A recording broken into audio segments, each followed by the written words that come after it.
रात्र होती, पावसाळा आणि अंधार. या रात्री पाऊस फक्त भिजवत नव्हता, तो आवाज गिळत होता. पावलांचा नाही, श्वासाचाही नाही.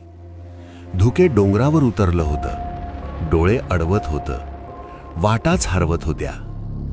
पण ही रात्र गोंधळाची नव्हती, ही रात्र योजनेची होती. शिवाजी महाराज तलवार उचलण्याआधी निसर्ग पाहत होते. कोणती वाट चिखलात जाईल, कोणत्या मशाली विझतील, कोणाचा आवाज पावसात हरवेल. पावसाळा अडचण नव्हता, तो संधी होता. रात्र शत्रूची नव्हती, ती महाराजांची होती. मावळे हल्ले, पण ऐकू आलं नाही. धुके उघडलं आणि पुन्हा मिटलं. हल्ला झाला क्षणात, आणि त्याआधी शत्रू सावरायचा. मावळे गायब झाले.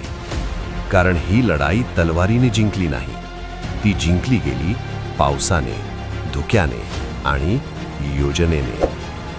आपण पुन्हा भेटू पुढच्या भागात. जय शिवराय.